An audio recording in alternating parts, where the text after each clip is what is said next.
Welcome to Not the 9 to 5, the podcast for freelancers by freelancers. Whether you're a seasoned pro or just starting out, join us as we share insights, tips and stories to help you thrive in the world of independent work. I'm Kat. And I'm Francesca. We are two freelancers exploring the highs, lows and everything in between. So grab your coffee, kick back, and let's dive into another episode of Not the 9 to 5. Katheryn Siggers. Francesca Marago. Hello. Hello. How are you doing? I'm good. How are you? I'm very well. Do you know what? I'm very excited today. Do you know why I'm so excited? Why are you excited? Tell me. Shall I tell you? Yeah, right. Today we have got Anita and Felicia with us, who are a dynamic duo behind Let's Get Weird, a brand and culture strategy studio. So this was born out of their shared passion for innovation and bold creativity. This unique partnership was forged to challenge the status quo and redefine what it means to build a brand. Very exciting. Yeah. Anita's strategic wit in marketing, events and communications, and Felicia's artistic expertise in crafting captivating brand strategies. Their collaborative spirit ensures your brand story shines as brightly as you do. Oh my God, I love that.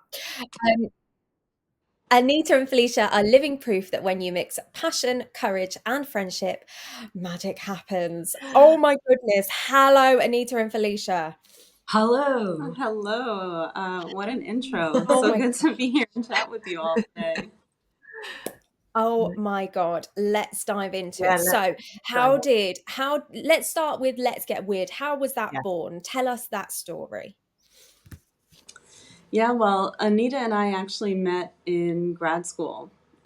So after many years of being in the industry, we each decided sort of around the same time to get our MBAs. So with different reasons as well. A big part of that for me was being a creative. I was realizing that, we were making all of this amazing work, but it wasn't necessarily, perfectly aligned with what sort of companies needed. And I think the value of our work wasn't exactly recognized, because I think creative work has a major influence in sort of business and how things can sort of be helped moving forward with a lovely brand. So I wanted to really bring together that sort of business need and creative, and that's how I ended up in grad school, where I met Anita. And then a little bit time later, we just decided that we were done working for others and wanted to work for ourselves. And forming Let's Get Weird seemed like the best option based off of our now shared knowledge from getting our MBA. So we kind of began understanding what it's like to run a business anyway. And so we had a lot more confidence in, well, we've built brands for others, we can build our own brand and help others still continue doing the same. Wow. And do you sort of help smaller brands and build them up, or do you work with all kinds of companies? Yeah, the company sizes vary from startups, those who just got some sort of venture round funding, all the way to medium to large size companies. It really depends on the project and, the challenge at hand. But we are pretty open to working with anybody who just kind of enjoys a little bit of fun and creativity, and, somebody who wants to be taken along the journey to build that vision too. And what's involved in like an everyday scenario for you guys when you do have a brand approach you and they want, they want to build their brand and showcase who they are? How do you go about sort of teaching them, or I guess coaching them on how to do that? How does that work? Yeah. If that's the right word. It's different. It's totally different every time, kind of in the best way. Yeah. I think one thing that we both wanted to do in coming into this was, working with folks to understand what it is and meeting them where they're at. So not everybody necessarily needs the same approach and same process. So I think a lot of that comes with just a simple conversation. Hey, what's going on? What are your needs right now? What is it that you're looking for? And are there any other things sort of going on in your business that, could also potentially be addressed through some of this?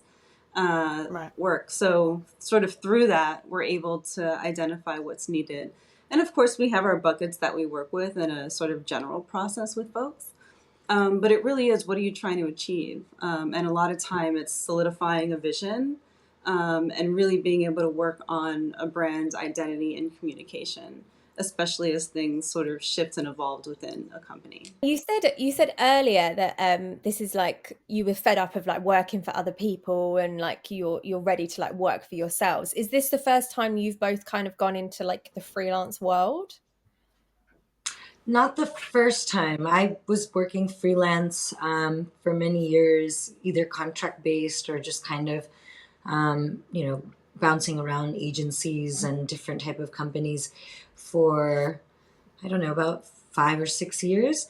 But forming like a true LLC and, having a business partner, having somebody else to have these decisions to make with is completely new and different. I think when you're simply freelancing, you can kind of, all you need is an accountant, maybe. All you need is, some sort of way of figuring out how to manage money and taxes. I think with holding the business, like now we are also, paying out contractors ourselves. We're creating legal documents for staff. So there's all these other pieces about even a 2-person studio that is super amusing in the sense that it's all administrative work, but kind of exciting because you're doing it for the jobs you've gotten for your company and yourself, and just putting your name and putting all that mental intellect out there. Yeah. And yeah, I'm I got kind of you.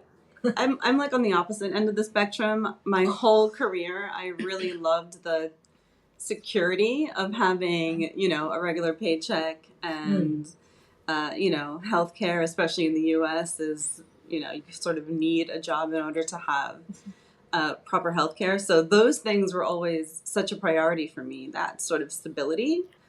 But I think I got to a point in my career where I was already sort of running a creative studio within, the studio that I was working for, and really building that out. So it kind of came to a point of, I feel confident that I can do this, and I sort of have been doing it, and working with a partner who sort of has a similar perspective, in that, we can switch things up a little bit. Like, let's have a little fun. Let's sort of take a bit of the structure and way that we know and sort of peel that away a bit and really talk to folks about what it is they need and want, and see how we can approach that in a different way. And that's sort of been, the most fun part of it. Would you say one of you is more of the creative type and the other is more logical? Like, do you feel that you're different in those ways, and does that help you? I definitely think we go back and forth. Mm-hmm. There's sometimes like I catch myself laughing so hard from an idea or a thought, and then like, it just gets so goofy and silly. And then there are other times where I was like, this is the date, this is the work back plan, this is the way we're gonna align and parallel track projects. So it definitely, for me, I like switching between the two because I'm thinking about something about the project at any given time, whether it is the admin piece or the project piece. And so I don't know, in the best way, it is challenging and exciting and always fun. Yeah. No. And I think having a discipline even within ourselves is kind of the thing. So kind of like Anita says, I think we're both sort of have that creative ability, but we also need to be at some level rigid enough or structured enough to sort of reel things in, right? So we have to be our own PM and admins. Yeah. I think with every duo there comes that sort of compromise and like yin and yang, isn't it? Like me and Kat are like that. When we have ideas, I'm like, oh my God, Kat, we need to do this. And she's like, right, we just need to just tone it down a little bit. Like, let's take it back. And then like, it's the other way around as well. So it's quite nice to have that, I guess, the two sides. It makes it more fun and enjoyable. That's lovely that you both have a partnership too like that. Yeah. Yeah, we definitely do. We kind of balance each other out sometimes, I Yeah. think, which is always nice. You've got Because to. it can be quite difficult when you're working on your own and you're like, oh, this is amazing. I'm going to run with that idea. And then actually, like, it's not feasible, or like, it's just like, what are you thinking? Like, Yeah. and then you say it to the world and they're like, huh? Whereas when you have that partnership, you can kind of check each other and make sure that actually, like, you're doing things that are actually aligning with what you want, rather than this like harebrained idea that you're like, oh yeah, that's amazing, that's the best thing since sliced bread, and it's like, no, not really, come on, let's move on, like, let's think of something that's actually feasible. I was going to say that's the difficulty with freelancers who freelance on their own. It's kind of like they're toying with their own mindset of like, what is the best path for me? What is the best journey? How do I get there? Is this right? It's all trial and error, because you don't really have a co-person to speak to if you're not in a, you know, a business or a partnership, and that makes it really tricky, I think. Yeah, Definitely. as a previous freelancer for agencies, you know, there was a plus and a minus for it personally, where it kind of was nice to just dip into the agency and then dip out without, you know, feeling like there was a piece around it, like you just were there for the project and nothing else. But it does get really isolating at times, especially with strategy work too. That's where most of my work comes in. And so strategy work is kind of like heads down, research based, having interviews with stakeholders, and then kind of bringing that all together for recommendations. So, you know, you're usually at the start of any project. And so if you are a freelancer, you may not be able to, you know, they'll pull you off that project because they want you to go somewhere else. So you don't even get to see the end of how your strategy work kind of led to the result of that creative piece or whatever deliverable was set out to be. So I found that to be difficult. Sounds like a team or a partner when being a freelancer. The times when I did have teams, they were lovely, but you know, at the same time, like you as a freelancer will leave, so it kind of feels fleeting at moments. Yeah, 100%. I can imagine that's such a big payoff now that you can see everything through and it's yours, you know, it's your work and you can see it to the end. That must be such a great payoff. This is a question for both of you, did you think that you would ever either become a freelancer or have a business when you were kind of growing up? I love how we both giggled. I would say yes and no. I think at a certain point in my career, I thought, okay, maybe I could see that someday. And I always thought of it as something like it would be, you know, something incredibly small that I almost did as like a hobby well after retirement or something like that. It seemed sort of far-fetched, right? So it's something that I had in my mind, but I don't know if I ever quite really even believed myself that it would ever actually really happen. Because I was also looking at all of these models and people that did own studios, and, you know, I didn't necessarily relate, you know, that wasn't necessarily my world. So I don't think I really saw a reflection of what that would look like until I had the confidence to sort of make it for myself.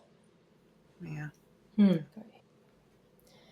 I think I always was meant to not work for somebody else. Like I think I'm just better at not, which is a whole nother story, I guess.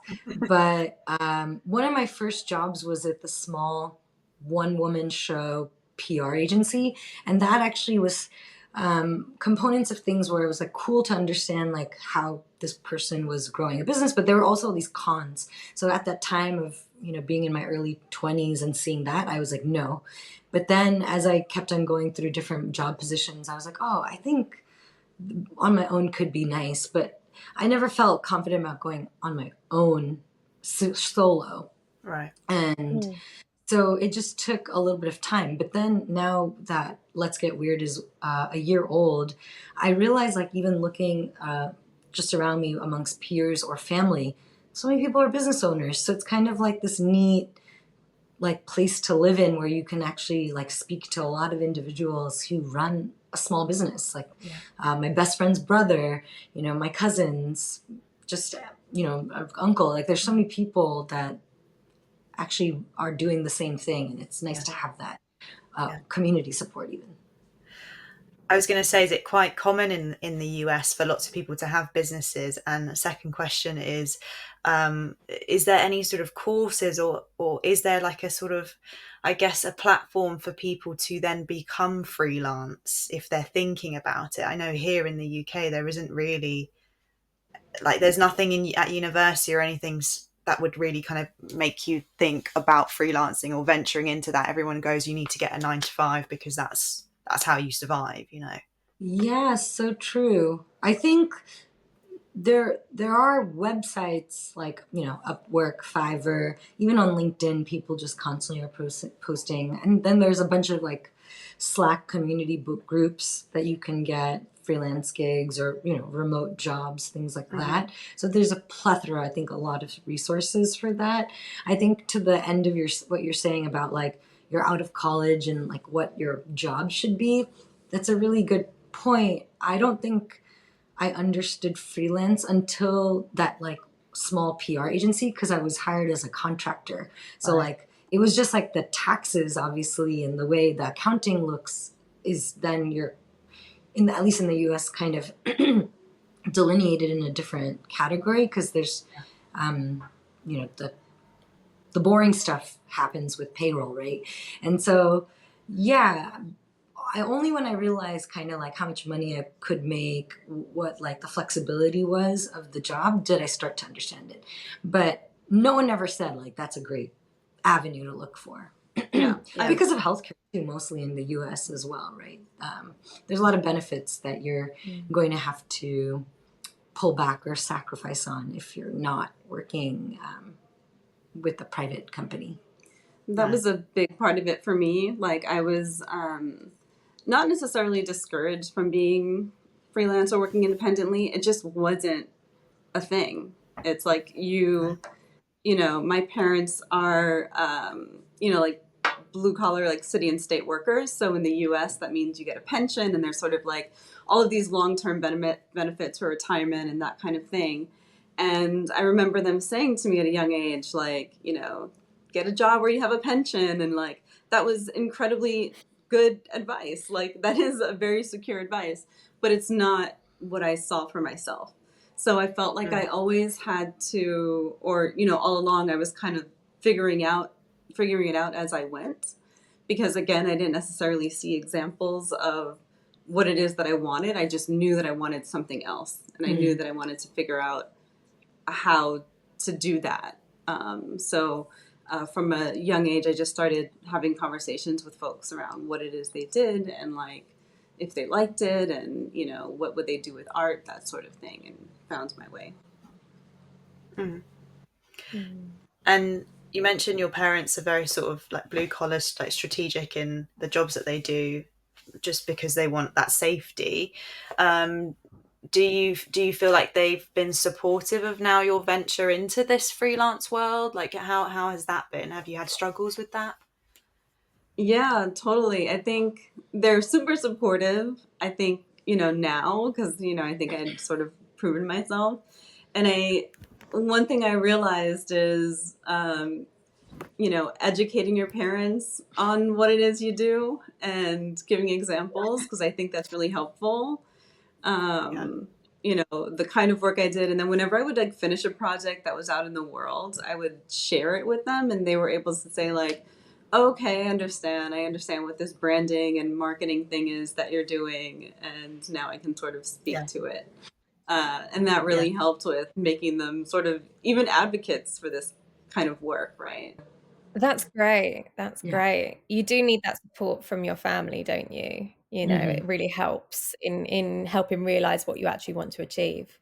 Especially in like the creative industries as well, where everything can be so up in the air and it's like, oh, but you're creative, so, you know, how can you make a living from that? And it's actually, well, you can make a great living from that, and utilize those skills and enjoy that every day. But there is this consensus of if you're not sort of, I guess they don't see it as meaningful, I think some people, creative jobs, than like your standard written jobs. I don't know how to I put that. totally get where you're coming from. Like it's a harder one for folks to like be like, oh, that's good. Yeah. Versus, Yeah. computer science or I Yeah, don't know, that's other it. Yeah. type of Yeah, position, definitely. engineering. And it feels very limitless. I think seeing what creative work can be and become, like, Virgil Abloh as an example of someone who was a creative who did all sorts of, starting in graphic design, creating clothing and sort of shifting, being a DJ, being at high levels. Like, we're seeing creatives sort of come across projects. And so that's one thing with Let's Get Weird. Like, we work with artists in addition to brands. We work with folks who are creating pieces that they want in the world, and we're still using the same branding and marketing tools to get the word out in that way, like using very similar format to what we see used in marketing to promote something that we don't just want people to consume financially, but to consume culturally. So using those same tools for these other pieces. So it feels very limitless to do this kind of work and to do it for ourselves. Yeah, 100%. Yeah, it feels very like meaningful as well. Like you feel like, do you feel like you're making an impact on society and other people's lives as well when you do your work? That is always the hope, at the end of the day. The real truth is it is advertising and marketing, right? So as long as the human is always at the center of all the work, at least it's a larger consideration, and the environment, these non-human kind of characters to always consider. So in both ways, how can everything have some sort of social good component? We hope we can work with those types of companies for that. Definitely. And just tell us, out of curiosity, where did you come up with the name of Let's Get Weird? Like, where did that come from? And I want to know. So weird is my favorite word since the second grade. So since I was maybe 7 or 8 years old, I found out about this word weird. And I always was like, this is such a great word. Although people obviously have it in a negative connotation sometimes, like, you're weird. And then Felicia and I were talking about what would we call our company. We were talking from a cultural perspective. I'm Indian descent, she's Puerto Rican descent.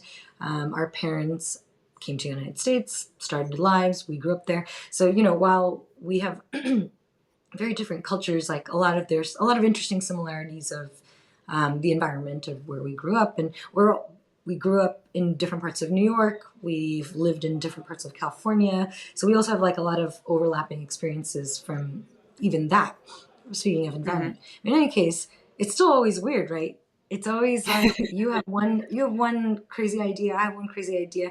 But also, I wanted our company to always be an invitation to folks, because, inherent in the name will just give you an understanding of like who you might be working with, what this creative communication design process could be like. And, at the end of the day, you want to have somebody have a smile, right? Like, this whole piece about engagement and bringing things out to the world is, bringing delight. So if that name, 3 words, can do it, I was really excited for it. And we just thought about it one day in the car. We were driving somewhere, and I was like, how about this? So it sounds like there's been a hell of a lot of positives, which is amazing. But tell us, has there been any struggles along the way? Oh, 100%. Sometimes it's around pricing. How do we work with clients with a limited budget? How do we work with clients who may not have their budget set yet? How do you work with clients who wanted it yesterday, but actually really weren't even ready for it a week before? There's all these interesting nuances, and these are all these curveballs. And this is just simply in one little slice of client relations. Then there's other components around, like, did we pay the company taxes, or did we pay our contractor, or our contractor is in a different time zone?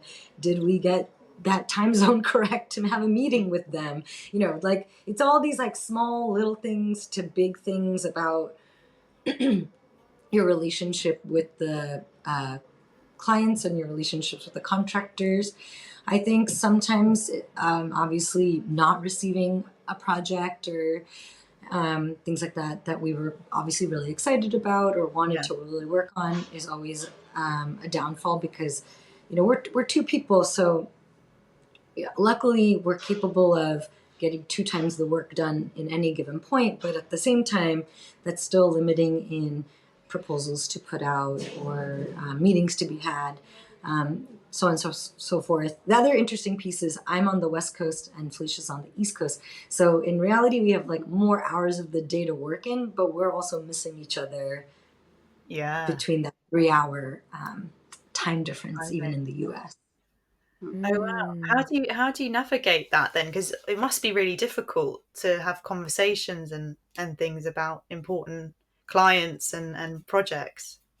Yeah, I mean, for me, I wake up a little early and then I just make sure to have messages kind of sent out for Felicia to see in the morning, and then vice versa. So like, it's kind of like you're just passing little notes like while you're in school in the middle of the day, and then you just like kind of wake up to that, and then you just take action, make the next piece move forward, and I don't know, it works out. Have you ever encountered a client that needs something urgently and you kind of need both of you to action it, and you haven't been able to do that? Yeah, I mean, the piece is always a matter of time, right? Because of that like slight time difference, and also the client could be in a different time zone as well. So to say we haven't ever accomplished it is one thing, but I don't think that's always the case. It's a matter of like the true game plan. Like if I'm saying I'm going to wake up an hour earlier to catch her in the right time, like I will do that, and she will stay up later. So in some beautiful way, I'm not losing that much sleep. I will be very honest. I'm sleeping quite well, but it's just a matter of figuring out how we can capitalize on times, coasts, and just be able to be transparent and communicative. And also we recognize and build buffers into any issue too, right? If we know that the client does want something urgently, we still work backwards to build some sort of even 1 hour buffer of like, if anything were to go wrong, how can we make things be delivered on time per the client's needs and to their liking. It sounds like it's all in the planning. Indeed, it always is in the planning. It's in the planning and the communication, because ultimately your plan is it's not going to go according to plan. It's never going to happen. But you can try, and it can be a good guideline, and you can say, okay, this is generally what we want to get done. But I think flexibility and communication is key. We communicate a lot. Like it's a constant conversation with us, and we have ways in which we agree we're going to do that. Like we're only going to use this chat thread and, that sort of thing, so things don't get too confusing. But it really is constant communication, because we have to be in a sort of lockstep in order to sort of run this thing, right? Because we're starting to, it's always going to be a unit of the two of us. Let's get weird. But, as we grow and as we bring projects on, we're also working with our friends and bringing other freelancers along. And we've learned in working at other studios that, if things aren't organized and don't run well, it really detracts from work that we're doing. So we have to put our business hats on and understanding how to run a well-oiled machine as a business to not distract from the work and creativity, to have our minds clear for that. Yeah, I think one thing is like the bringing on teams and bringing on folks. It's a user experience design of how would they like to work with Let's Get Weird as well. And so it's always about that person, and we want to treat the individuals we work with really well, the people we're going to be creating deliverables and creative assets for, folks listening or seeing whatever artist folks we work with, like everything always boils down to like, who is that person we're aligning and partnering with? So everything has to kind of, in a mantrascape, revolve around that. But also now I think I'm rambling, so I don't remember the question. Good. All good. You answered it, so that's the main thing. Good. It's good to have strategies and plans in place in order to move forward. Like I am, Kat knows that is what I live for. Google Always. Cal, Apple Cal, spreadsheets, Excel, let's do it. I'm there. Because if you don't have that, you just fall apart. Where do you see Let's Get Weird in 5 years' time? Like, what's the goal with the company?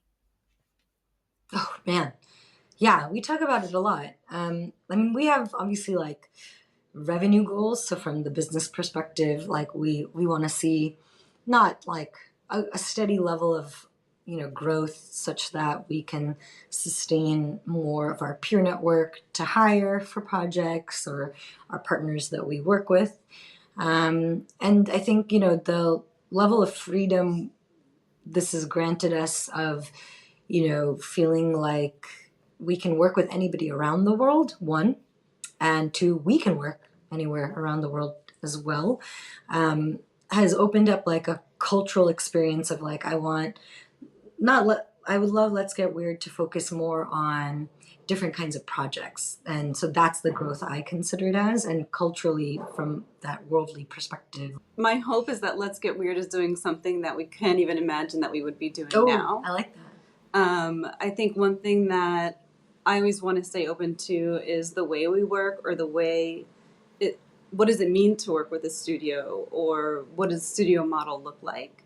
Because I think the way we're working in general, just globally, is just shifted so much, and I think it's going to continue to shift. So I'm really curious to see sort of where we end up. I think we'll always be helping folks, you know, better sort of communicate who they are or help identify themselves. I think that's something that we're just good at. But I think the way we do it, I'm open to seeing what that could be, because I think something that we always want to maintain is our openness to shift and change and grow sort of as we see. We usually get our guests to do a little Would You Rather guess game to round up the episode. Would you rather live on a peaceful tropical island or a bustling big city? Tropical island. I was going to say city. I can travel to the island. Would you rather have to start a new job every year until you retire, or have only one job for your entire career? Oh my God, that's hard. I'm going to say one job if that one job is Let's Get Weird. Okay, yeah, one job if it's Let's Get Weird. That's a good answer. Wicked. I was hiding for that question. Would you rather spend your money traveling the world but have few personal possessions, or have a really amazing house but never leave your hometown? Oh, I got to travel. Travel the world. Yeah. Yes. Solid. Would you rather have to wear all black every day for the rest of your life, or have to mix every colour of the rainbow into your outfit every day? I'm currently wearing all black, so all black. All black. All black. Yes. Yes, me too. Me We too. need colour. We need colour. I love color, don't get me wrong, but like all black if I had to choose. No way. You guys are like Cat. Would you rather be able to talk with animals or speak every language? Ooh, I want to speak every language. Yeah. Jinx. Would you rather always be 1 hour late or 1 hour early to everything? 1 hour early. I was going to say 1 hour late. No way. Why late? I don't know. I never like being on time to things. Making an entrance. That's so... Yeah. I think it just, there's like a unwritten rule around that. Like you have to show up at least 15 minutes later than the expected time. Right. Fair enough. Like keep it spicy. There we go. Not for like a dinner reservation. A dinner reservation, I'm on time. But like if it's like a party. Oh, okay. Yeah, no, that makes sense. I guess, yeah. You can't be the first one at a party. No, Absolutely that's not. true. That is so like rookie No, mistake, that's social suicide. It's Would you rather be covered head to neck in tattoos or have one big face tattoo? Do you Oh, I mean really- neck to toe, Oh, Francesca? yes. So what did I say? You said head to neck. Neck to toe, sorry. Or one big Yeah. face tattoo. Or either I'm or. neck to toe. Neck to toe. Next to toe for sure. Okay. I'm working on it With- already. Oh, brilliant. You're one step ahead. Would you rather have to speak in rhyme or riddles for the rest of your life? Oh, rhyme. Rhyme. Riddles would just be obnoxious. I'm also terrible at it. It would take too like- long to make up a sentence. You'd just be like, what? What? All day. Like, Yeah. what are you saying? That? Would you rather have more time or more money? That's a toughie. Time. I'm gonna. I want to. The truth is money. Yeah, That's go for the it. truth. At least if you have that and I have the other thing, then it's a good partnership. Well, like just write it in the will. When she dies, you get the money, Yeah. Anita. Exactly. There we Yeah, go. right. Is It's that like what- partnership stuff. You've got Yeah. more time. Exactly. Okay, and our final question is, would you rather be a freelancer or PAYE, which is just employed? Which is employed. Oh, okay. A freelancer. Yeah, I want to be free. I want to be free always. Sounds lush. Love that. And so just for everyone listening, how can they follow your onward journey? Where can they find you on socials? We're on Instagram at Let's Get Weird _studio. We have a website, letsgetweird.co. Drop the M.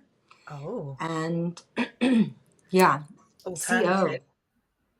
Very alternative. Yeah, that's very alternative. It's a bit weird. See what I did there? It is weird. Also on LinkedIn, if you want to find us there. So a handful of professional / creative media outlets and our own website. Amazing. Yeah, and definitely give us a follow. We try to share some things that are of cultural interest to us, and just try to, create community in that way. So we're always happy to have folks sort of connected within our networks. So come see us. Wonderful. Amazing. Well, thanks so much. Thank you all. This Thank was you. great. This was really fun. Thanks for listening to Not the 9 to 5 podcast. If you liked this episode, we would love for you to subscribe to our channel, where we release weekly podcasts every Monday. Comment below to let us know who you'd like to see next on our podcast. Give this video a thumbs up and maybe share it with a freelance friend or two. Until next week, everyone. Keep freelancing.